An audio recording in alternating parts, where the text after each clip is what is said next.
This podcast is rated S for spoilers. Listener discretion is advised.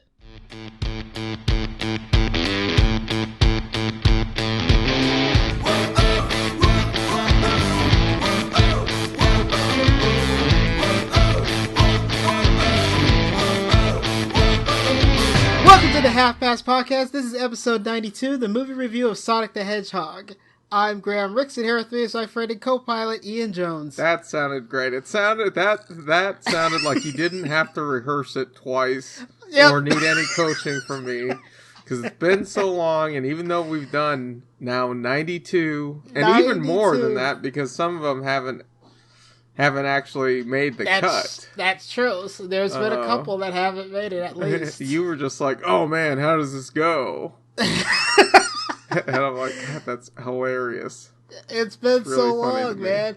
It's so funny because I feel like every once in a while I will just be at work and randomly the whole spiel for the spoiler freeze will pop into my head that I had to do over and over and over again, because I would do it fresh every time, but it sounded the same every time. But every once in a while that'll pop into my head and I'm just like, I can still do it. Well, but for this one, couldn't do it. Yeah, I just couldn't think of it. Oh, it's terrible. Well, we don't have a trailer this week. No, right? we don't have a trailer. No, we don't have a trailer. And I'm sorry about last week where I stood you up and completely forgot that we were supposed to do this. In my defense, if I could have a defense, nice. It's that I woke up and I made the family breakfast.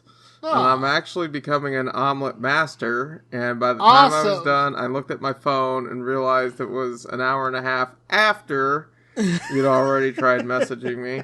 So here we go. Take two. Take two. So we don't have a trailer this week. Nope. There is something that I do need to mention because I feel like it's so hilarious and so disappointing at the same time that I hope it's not an ominous precursor for something to come. Oh, okay. All right. They started filming the new Batman movie, the new Matt Reeves, Robert Pattinson Batman movie. Robert Pattinson, yep. And someone with a cell phone got a little too close to where they were recording. Okay. And they got Batman on his bat cycle coming down the road in what looked like maybe a Chicago or Gotham City background. Yep. I think it's a cemetery, but the road is wet, it's been raining, and Batman is just on his little motorcycle. And it's the stunt driver driving, but he tries skidding to a stop as he's pulling up, and he just completely wipes out. Batman completely wipes out. Now, just to underscore this, there wasn't a villain knocking him off the bike. Batman just wiped out on his motorcycle. And it's hilarious. It's like the funniest thing when you think about how ridiculous that is. Like, Batman is not supposed to miss. He's not supposed to mess up. Nope. He's not supposed to trip over his own 2 feet or his cape. He definitely should not be just falling off his bike and crashing into the side of the road. It is the ugliest thing, and I feel like it's such a bad omen for the start of this movie. And the fact that someone got it on a cell phone perfectly and then posted it online is just hilarious to me. Like, it looks like it's his first time ever on a motorcycle, and so he wiped out. And I guess that would make sense if he was like 18 years old, but this is, going to be like a 30-year-old man or whatever. Yep. Oh, man. So it's everywhere. It's out on YouTube. They can't take it down. It's on Reddit. They can try to get rid of it. It's just... No. It's out there forever. It's out there now. I don't know how someone got close enough, if it was a person with the production, but it's absolutely from the Batman movie. It's, Pattinson stunt driver, and he just wipes out. I am shocked that there was somebody that could get that close with a cell phone. If that's it had the to case. be somebody on the crew, right? But if it's someone on the crew, how does it get posted? I don't know. That's what's baffling to me. Yeah. Like, hey, you didn't get that on film, did you? It's like watching Chris Evans actually do that backflip in the first Avengers. That little front flip. Yeah. Front flip knee. Yeah. Stunt that he does. That someone got on cell phone footage and posted like. This is the opposite of that. Yes. I don't know. Anyway, it's a lot funnier than how I'm describing it, but it makes me wonder, like, hey, these are human. They're humans. Batman is not a superhero with superpowers. Maybe he should mess up sometimes, but he can't because he's Batman. Batman cannot just wipe out for no reason. Yep. Oh man, I haven't seen that footage at all whatsoever. This is the first I've heard of it of you talking about it. So it's like, geez, now I'm going to have to go look this up and see what it looks like. All right, so that's the end of my rant. Nice. It's like, I get it, I kind of get it, but no, I don't. Nice. But then I remember it's Batman, and it's like, no, you can't do this. Batman can't get a cold. He can't get sick. He can't get or sick. Sleep through an emergency. Nope. It's Batman. Yeah. Anything else you want to talk about, Jones? No, let's get right into it. You want to go right into Sonic here? Let's do it. I do have one thing to say. Please, about Sonic. So I have one thing to say about Sonic because of all the precursor to this movie. So okay. Obviously, this movie had a lot of flack when the first trailer came out, right? Yes. So the first trailer came out and it looked really bad. Sonic looked really bad. And I, for one, agree with everybody. I did not like the way it looked, And it's so funny because I even have a little Sonic the Hedgehog right here, huh? Yeah. Nice. I know it's a radio podcast, but I'm showing my best friend. Right, So I got the Sonic So just imagine a cool little Sonic statue that sits on Graham's desk. On my desk. And it looks really bad. And the company, unprecedented, decides to go, listen to the internet and go back and change everything about Sonic. They redid all of Sonic and redesigned him and did it all over again, which is unprecedented. That's unheard of. And I thought the whole time, it was so funny that essentially what company is it? Sony that did this? I can't remember which one. No, but basically Paramount is what it was. Paramount is the one that get basically cyberbullied. Yes, they did. They got bullied. They got bullied into changing this. And I think for one, I've been posting on this every once in a while. I'll post something on the thing. I think that's one of the few things I post on Facebook on this podcast about how these articles have been popping up about Sonic. And I always, when I first heard about them deciding to do that, I kept thinking to myself, man, the fans better show up. They better show up. Right. Exactly. They absolutely better show up because there's no way this didn't cost the company millions. There's no way it didn't cost them millions. I don't know what the actual number is, but it is definitely millions to redesign a character that's in it so much. Right. you have to completely redo everything. It would cost so much money to do that. And I always thought that was such an interesting thing that this happened, and that this is definitely going to set a precedent, and it's going to be really interesting to see what happens in the future, because a company decided to listen to the internet, and it's one of those things where either or could happen. If the movie's successful, they might listen to the internet more often, which might be a good or a bad thing. And then right, and then if it fails, then they'll never listen to you ever again. I think that might be a bigger thing that we need to dive into here. Okay, that's fine. Do you want to dive into it now? We can dive in. Yeah, let's dive into it now. Since it was something I was definitely going to address. This is okay. Let's do it. The only time that I can think of where cyberbullying actually led to something positive. Yeah. Where the movie did make a lot of money. It seems like they could probably do a sequel. Yep. For it, I think there's a lot of Sonic fans. I saw them in the theater. It wasn't just parents with 8-year-olds. There were people.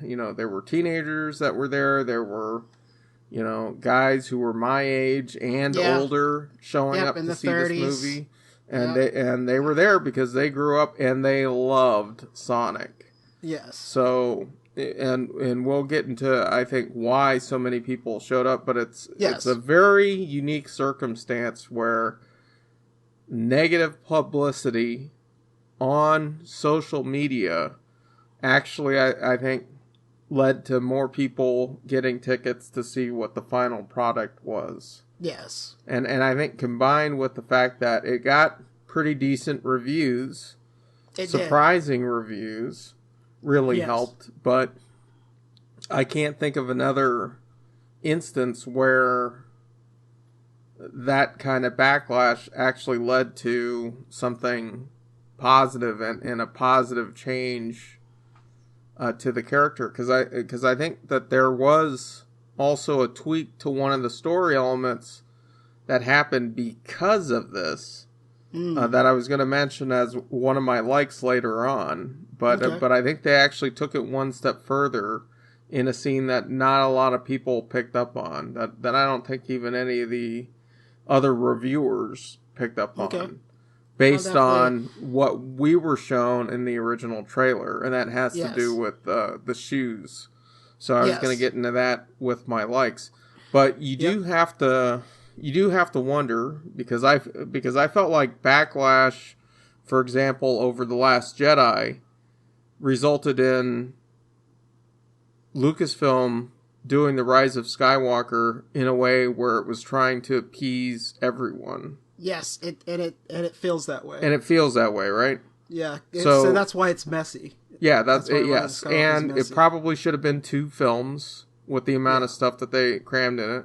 But even if we go a few years back, when the Ghostbusters reboot came out, there was such a backlash online on YouTube. I think it had the most thumbs down of any major trailer ever at the time. At the time, right?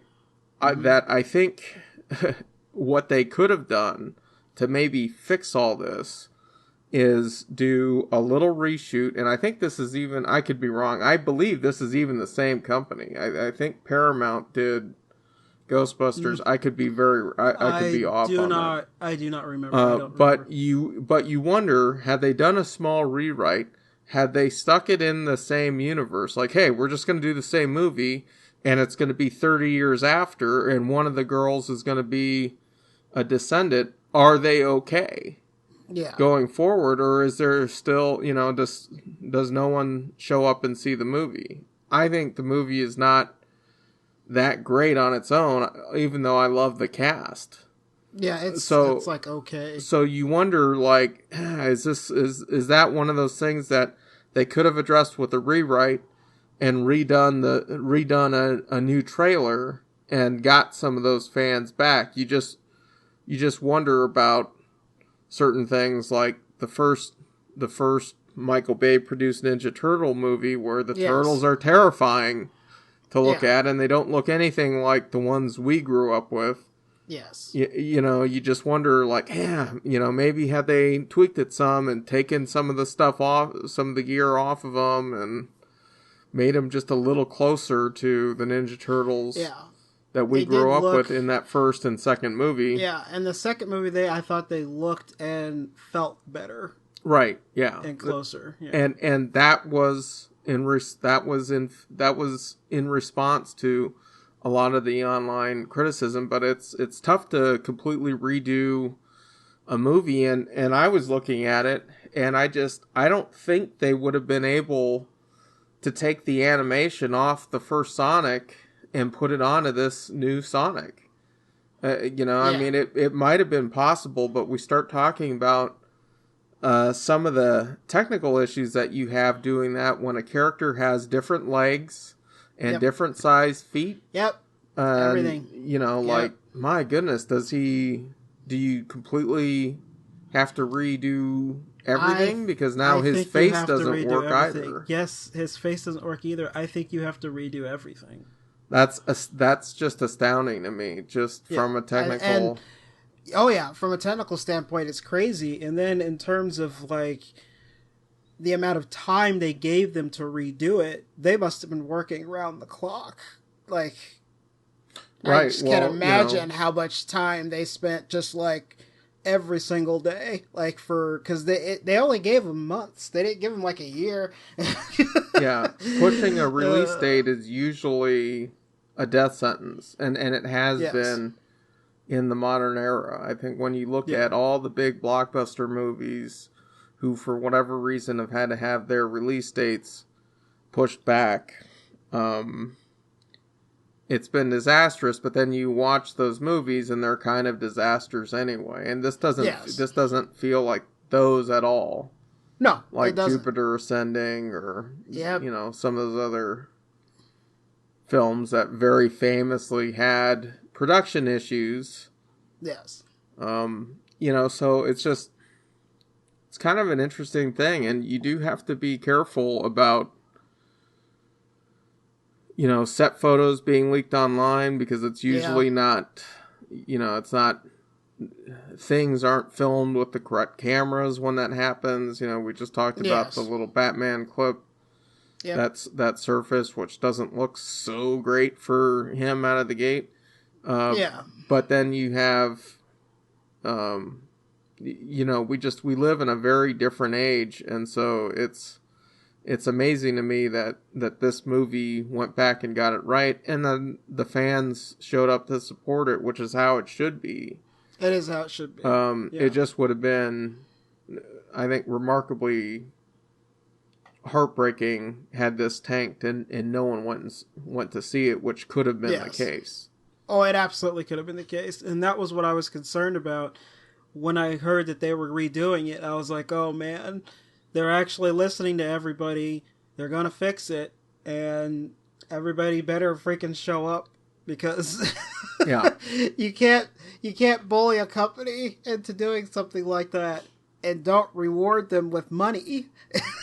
and expect them to continue to listen to you. But to be fair, this issue was one they caused. I don't understand how anyone thought it was a good idea to design Sonic the way that they did. Yeah, I don't know why I have no idea why they decided to design him in a way where he was more realistic looking. Yeah. And it just makes no sense, because, I mean, hedgehogs are, like, weird looking animals. Right. Yeah, anyway. The only time they look cute is when they're, like a baby, or if they're stylized. When somebody does a stylized version of it, they're an interesting looking character. It's kind of like one of the, what we were learning in school about the 12 principles of animation. There's a reason why appeal is one of them. And I guess it doesn't make sense to do some creepy alternate looking version of Sonic that you're saying is more realistic when it's still when he's still blue and he's still an alien. If that's going to be your story, why not have him just look like Sonic? Yeah, it doesn't make sense. It makes no sense. So I don't know who made that decision, and it's one of those time periods where I wish I could be at Paramount and just see if anybody got fired. Right. For the decision. Yeah. And then maybe the guy who made the final decision was the guy who had to bite the bullet and say, we'll do everything. And maybe this time he keeps his job because the movie actually made some money. It's just so it was like a correct decision for him to redo everything. I don't know. It's just astounding though when you consider how many artists had to work on something that basically just got shelved. Oh yeah. Right? Yeah. And that there weren't concerns like, this isn't the Sonic we grew up with. Why the hell are we doing it this way? How is that feedback not, how is that not getting to the visual effects supervisor? How is that not getting to the animation supervisors for each team? we don't know how that works other than the fact that, we know how a lot of the times, like, execs get involved with these kind of things, and then it doesn't matter what everyone else says. We're just like, this is probably not how this should look, and you and I have been in this process before, working with clients, and eventually you just have to like accept that this is what they want. Yeah. You're just like, well, okay. I think it looks terrible, but I don't have a choice because it's your money. Like right. Yeah. I'm just here doing my job. I'm sure that's it. I'm sure there's a lot of people who were sweating bullets over this. I'm sure. And they got a very fuzzy blue mulligan to save them. Yep. They did. All right, Joe, so let's go ahead. Let me just kind of go through the synopsis and just kind of blitz through here, and then we'll get right into quirks and legs. Cool. So, all right. After discovering a small blue fast hedgehog, a small-town police officer must help it defeat an evil genius who wants to do experiments on it. That was rough. Oddly enough, that was rough. Weirdly worded, too, so yeah, whatever. It's really I'll give you a C plus on it. Nice. It's directed by Jeff Fowler, who has almost no experience at all. This is like his first full-length feature film. He wrote and directed an animation short called Gopher Broke that's about like a gopher. And he also was the animation R&D for Where the Wild Things Are. But this is his first full-length movie, and I think he did an okay job. So, this movie starring Ben Schwartz as Sonic the Hedgehog, who is probably best known for Parks and Rec. Mm-hmm. James Marsden as Tom Wachowski, who I always call Cyclops regardless of whatever he's in. Okay. So I always remember him from X-Men. I just always will, but he's also in Westworld.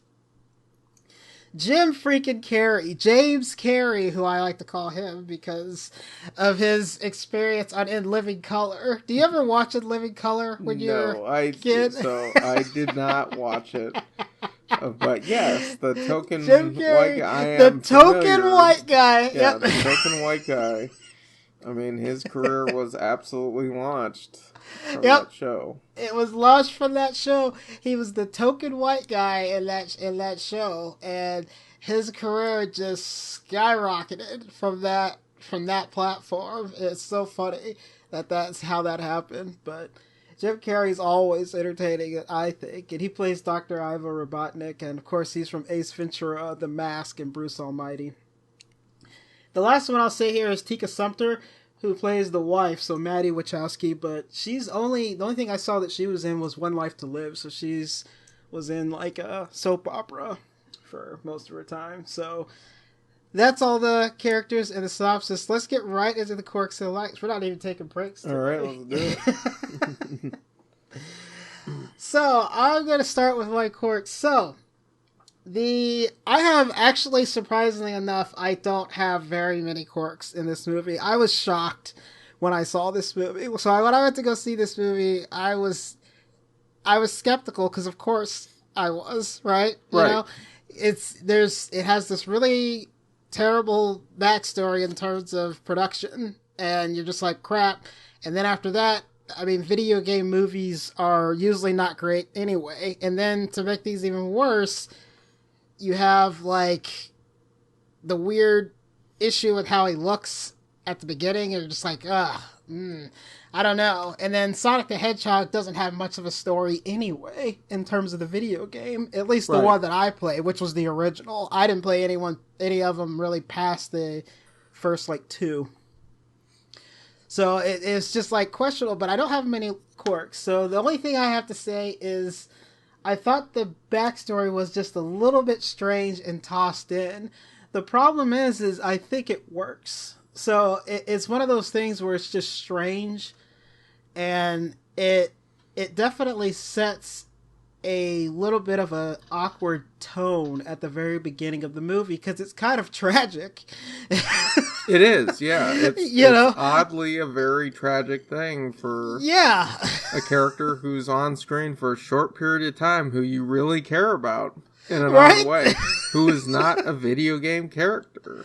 No. It is really strange. What were you going to say? Yeah. That's just one of those things where, and I wasn't even going to talk about it, so I'm glad that you brought it up, because I think they needed to address the world that he was from. Yes, they did. Part of me wishes that they spent more time there, because it was so cool looking. It was. And, you wonder if maybe that's a sequel type thing, but, boy, are sequels never a guaranteed thing anymore in the movie industry. So they kind of rolled the dice with this movie, but I felt like they got it right. So but just kind of tying that into your quirk, we don't really understand why these things are after Sonic. We know that they're bad, and we know that Sonic has powers, and we really see what he can do later on when he's a little bit older.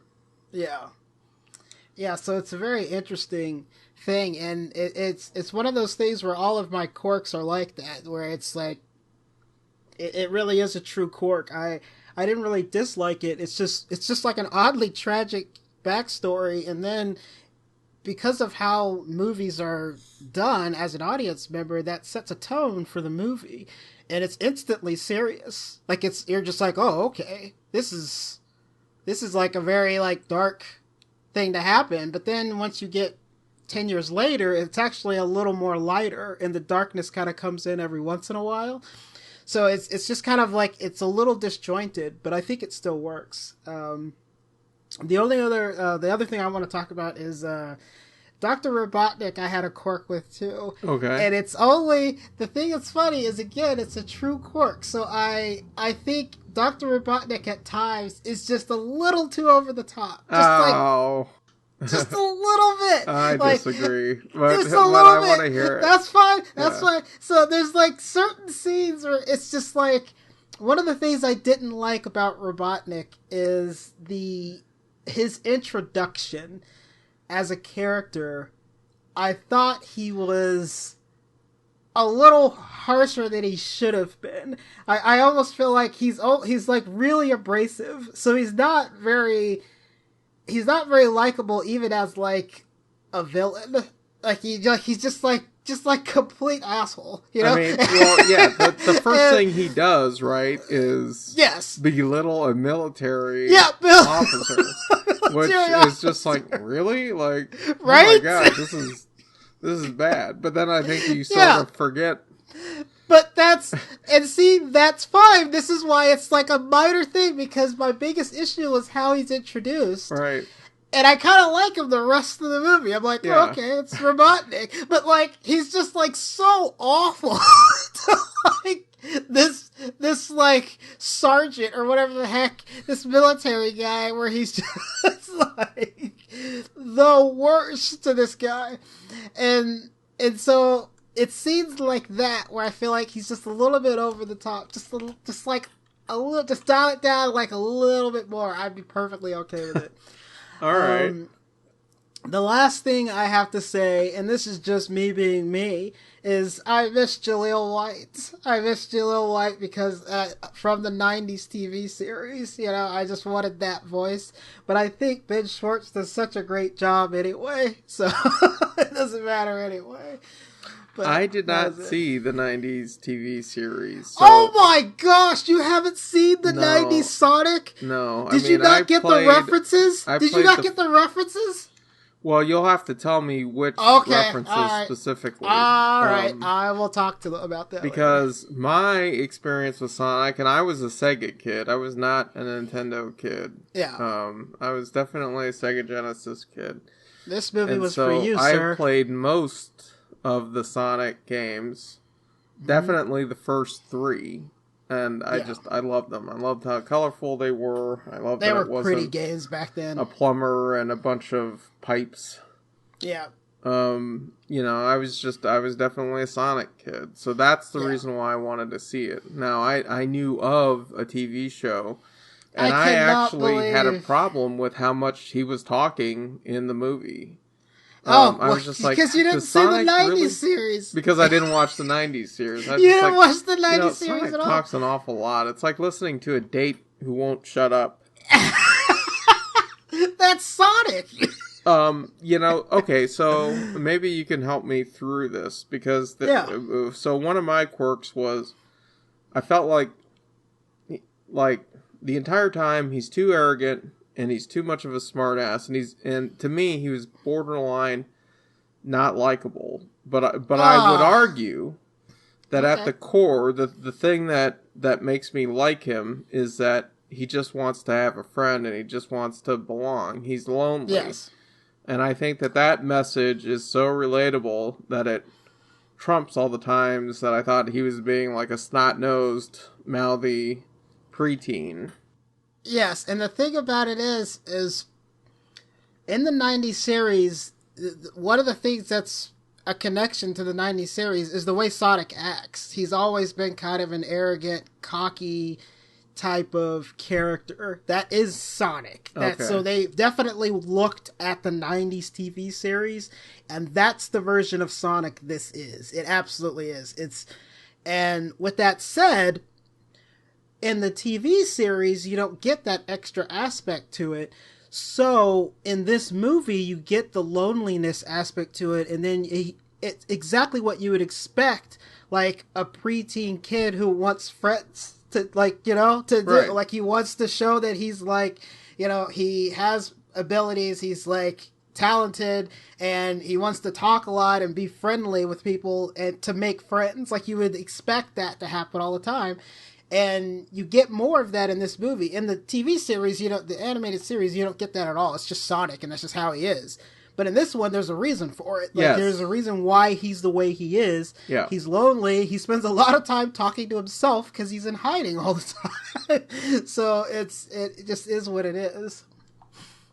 So I thought that it's weird because I both hate it and like it, but so the product placements in this movie are so damn blatant that it's hilarious.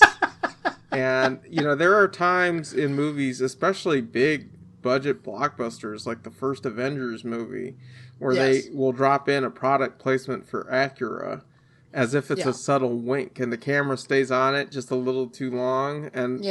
But in this movie, it's like they're stopping to pose for a selfie with the product placement, and I love it. If you're gonna do it, why not just embrace the hell out of it? Yep.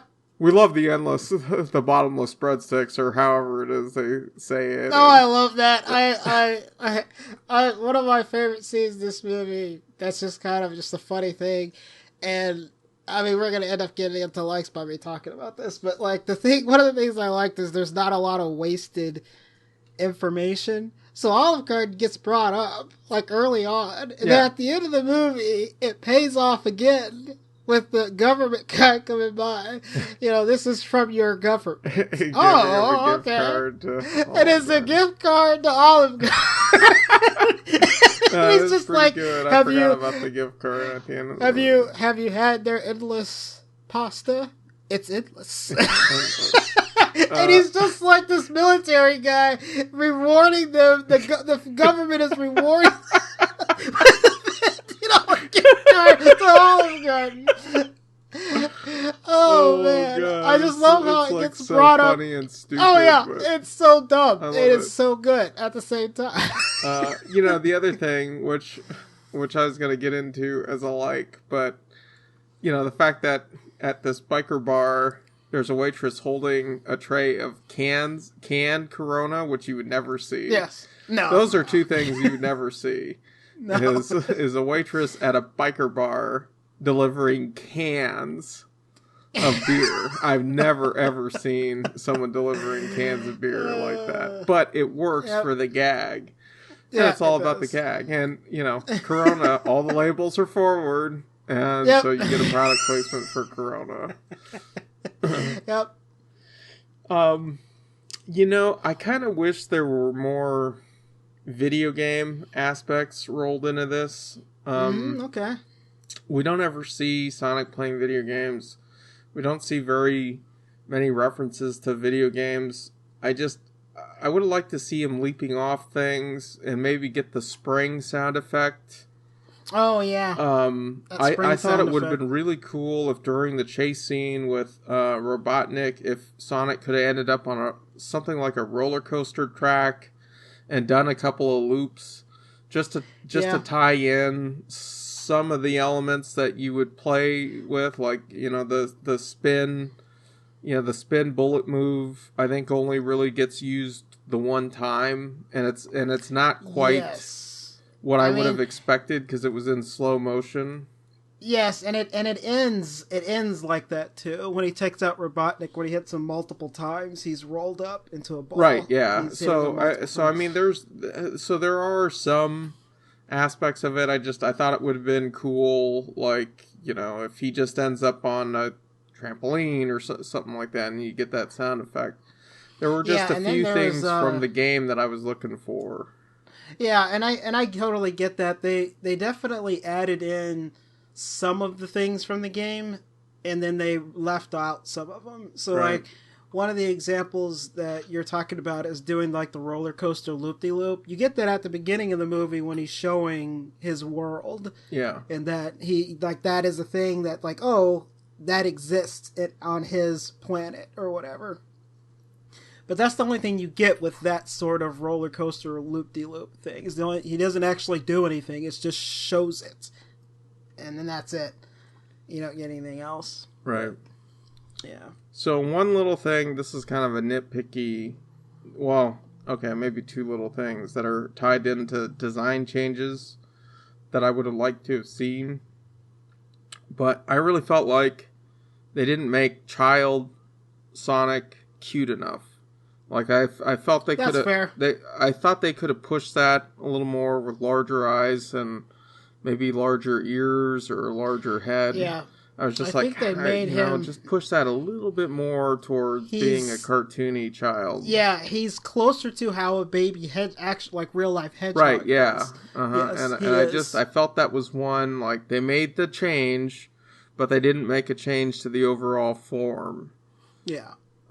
So that was just one of those things, and I really felt like Dr. Robotnik's gear was so modern and sleek looking, but it didn't really have any of the video game type elements to it. There wasn't really the claws or the chains with the giant metal.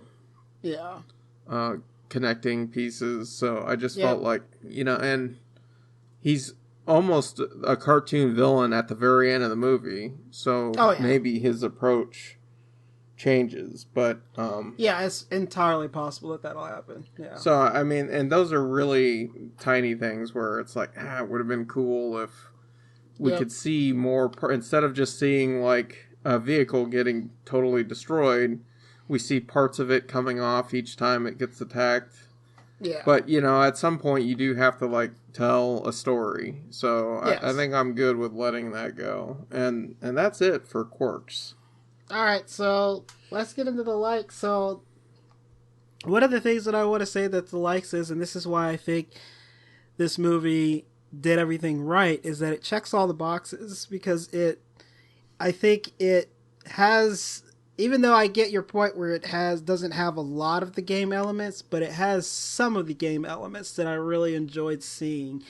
And I love the references to the 90s cartoon, which apparently you didn't see, which I was unaware of. No. I thought I was unaware that you didn't watch the cartoon series back. But one of the things that happens in the series, other than the attitude that you get from Sonic, which is definitely a reference to the 90s series, they did not change his attitude at all. It's directly this type of Sonic from that TV series is what it is. So that's absolutely them looking back at something.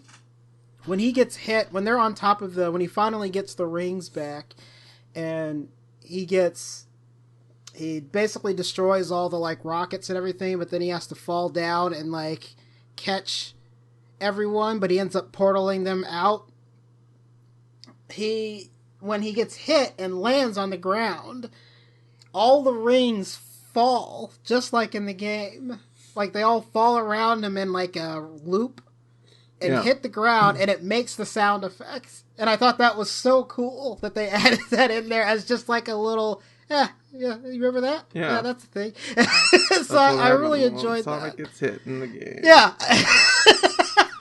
So I enjoyed that little aspect to it.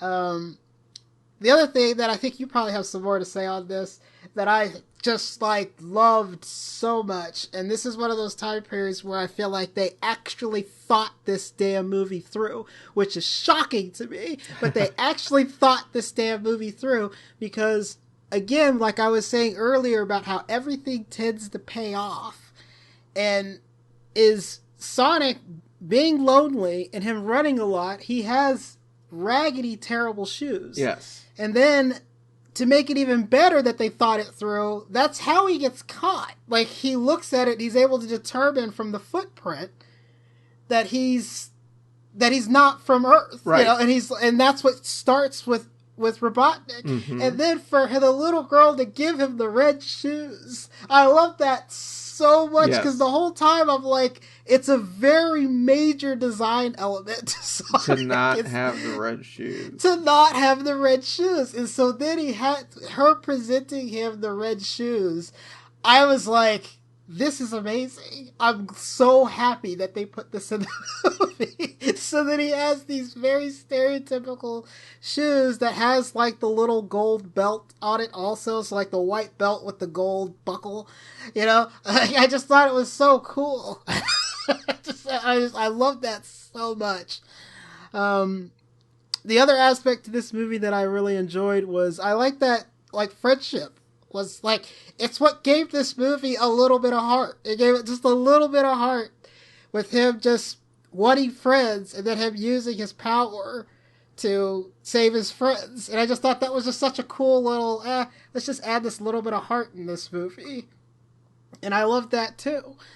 And along with him saving his friends at the end of the movie, I thoroughly enjoyed how everything was filmed in that final scene, especially when he gets like full power. Like, that scene's so cool. It's filmed really well, and like the lightning effect is so freaking cool when he finally gets full, and he kind of like glows a little bit. Like, all the effects for that I really enjoyed. I thought it was so cool. And the only other thing I have to say that I was thoroughly happy with is you get the mid-credit scene with Tails. Aww, yeah. I couldn't believe it. I was just like, no way, it's Tails. It's Tails. I can't believe it's Tails. And the funny part is I went to go see this movie with Jackie, and I saw Tails come up on screen. There's this couple next to us, like right next to us. And when Tails comes on screen, in my head, I'm having that reaction. I'm just like, oh my god, it's Tails. That's so cool. But the guy that was next to Jackie, and next to his girlfriend, had a very physical reaction to that. He was just like, yeah. he was like kicking his feet up. He's just like, yes, it's Tails. All right. And I was just kind of I thought it was so funny. I was just like, this is what this movie was for. It was for Sonic fans. Yeah. And it is so cool. It was just seeing that happen in front of me. It's ridiculous. But it's what it's for. It was so cool. I was like, all right, it's for Sonic fans. This is what this movie's for. And it was great. I enjoyed it. I enjoyed it a lot. But those were all of my likes. Well, awesome. Okay. Okay, I think the big thing for me, and I went to see this because of my love for Sonic, but yes, out of nowhere, we get this vintage 90s Jim Carrey. Oh, yeah. I'm all for it. Like, right? After after like almost 2 decades of not getting a Jim Carrey performance like this, he's just all in. And Dr. Robotnik, he could have played it a lot of different ways. Yes. But I think the tone and the performance we get is perfect for the film. The reason why I think that is that Sonic is on one end, he's on kind of one end of the spectrum in almost being like, too fast and talking a lot and kind of being silly and then you have a villain who is also really silly, but he's funny, but he's also evil in a cartoonish way that I think offsets Sonic. And then right in the middle you have the sheriff playing basically a straight man, which is good when you have a comedy partner. Those two pairings have always worked in Hollywood and performances and theater for decades. So those are two classic elements. But then I think balancing both of them is Jim Carrey's performance, and I absolutely loved it. I wish that his inventions were just a little bit more reflective of that personality, but I think that I like that he comes across as a threat, like a legitimate threat to Sonic, but not in a way that's like scary to kids. Like it didn't feel scary to me, even though this is a guy who wants to steal Sonic's power and chop him up into little pieces. That's kind of a scary thing. Yep. And if he wasn't an actual threat, and he is, because Sonic, essentially dies and gets a 1-up. Yep. He gets a second life, a second chance at it. So I like both of those aspects, and I thought, boy, if they don't get Robotnik right, I think the whole movie just falls flat on its face.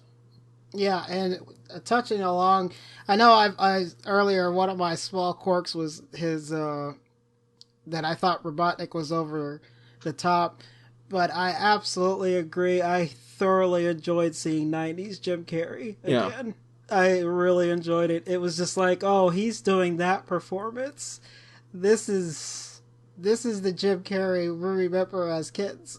Right, yeah. And for, a very 90s icon, the throwback video game, we get throwback Carrey. And I think in so many ways it works. It just, and, it's almost something that couldn't be, it doesn't feel like it could be scripted. I don't see how you could write in there, hey, we need to get 90s Jim Carrey in this performance.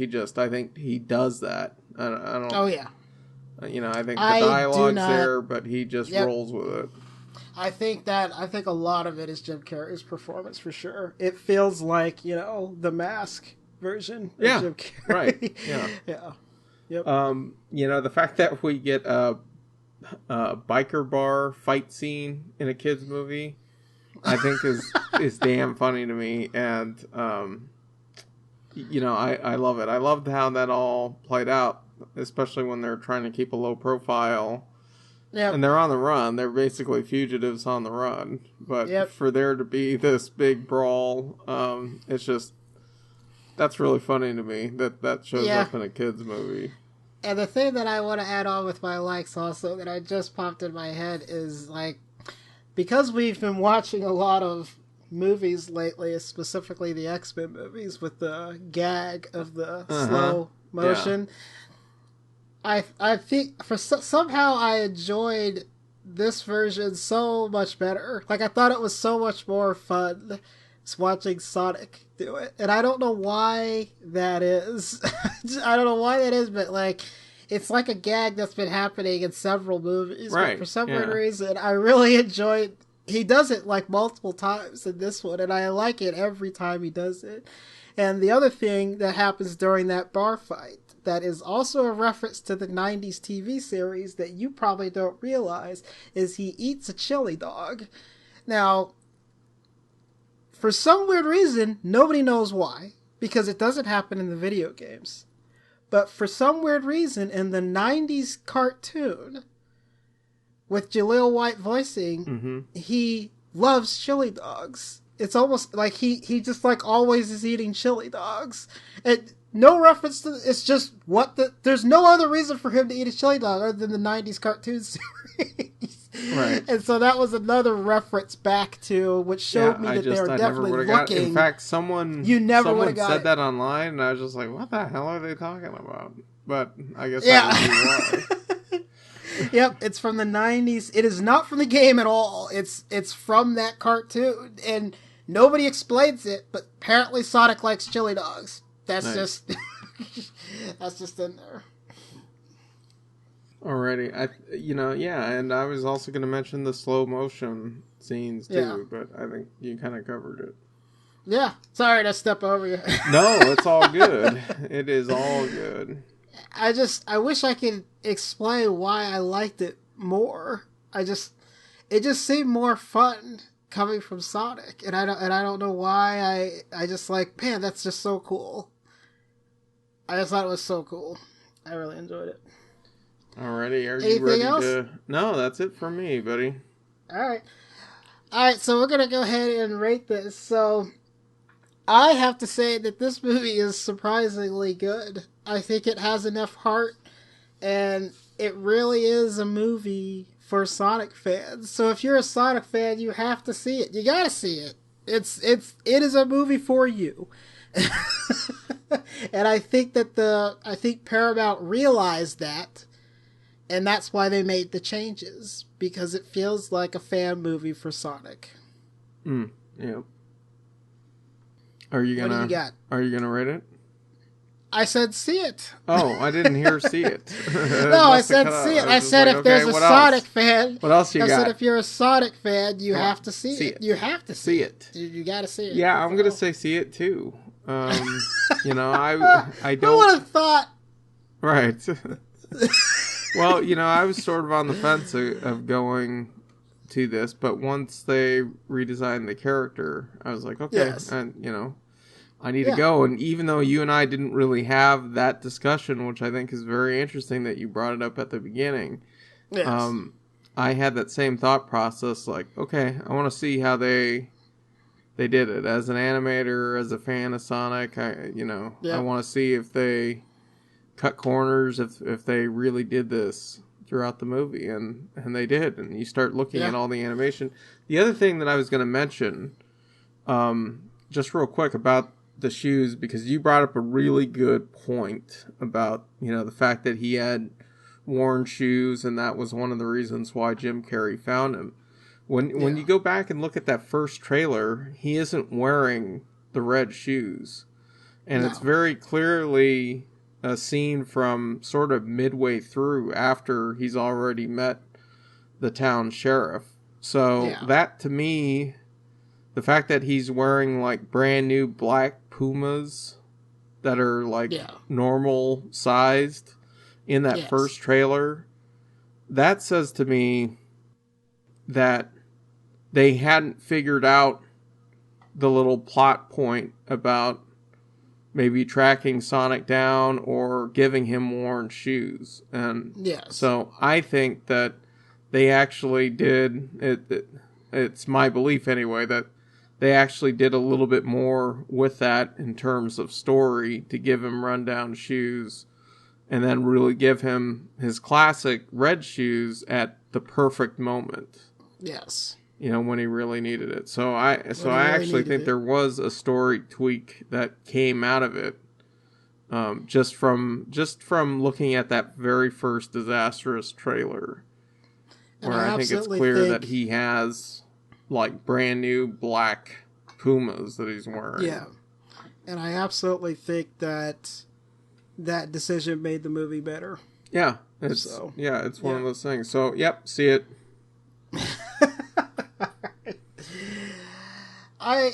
This movie was great, and I would not have thought, 6 months ago when they announced this movie, or whenever, I don't even remember when they announced it, but definitely 6 months ago, there's no way I would have thought we'd see this movie, and we both say see it. But right, yeah. But it is actually a fun movie, and I went to go see it with Jackie, and she loved it too. She thought it was a really cute movie, and she has no experience whatsoever with Sonic. She didn't grow up with Sonic at all. She didn't watch the TV series. She didn't play the game. Nothing. Yeah. And she thought, this is like a cute movie. And she really enjoyed it. So I think that says a lot. Awesome. Yeah, and it looks like, from the looks of things, it looks like because of how this movie is, there absolutely could be a sequel. And I definitely left the movie theater wanting one. I legitimately left the movie theater being like, you know what, I want to see this story continue. You bring up Tails, let's do it. Let's continue this story. And I thought it was that good. And I think it's made enough money. I have not checked the box office, but I know that first weekend it did pretty well. Yeah, I think it has. I think it has earned a shot. I would like to see if Sonic is going to be helping Tails. I think it would be cool if it was on another planet. Yeah. So it could be. It absolutely could be. Yeah, that brings up that has its own technical and financial issues but yeah, I think that would be really cool. I think it'd be cool. Alright, if anybody wants to contact us, you can always get on the web at halfpastpodcast.com. Like us on Facebook. We're on iTunes, Google Play, and Spotify. We're on Stitcher, Libsyn, and TuneIn. And you can always email us at halfpastcast@gmail.com. That's halfpastcast@gmail.com. Tweet us at halfpastpodcast. And I'd like to thank everybody for listening, and thanks for your support. And it's been another long time period since we released a podcast, but we're still kicking these out. We'll have some movies later this year. We'll definitely have some movies later this year. I have no idea what the next movie will be whatsoever. I have no clue. My suspicion is that it's going to be the Kingsman prequel, but we need to look at our schedule and... Yeah, we'll have to look at our schedule and see. But I would like to do the Kingsman. Yeah. I would like to do that one. That'd be fun. I think it's going to be good. Yeah, I think that'll be fun. Alright, well, I guess that's it then. So, this is the Half Past Podcast. I'm Graham Ricks. Jonesy. See you next flick.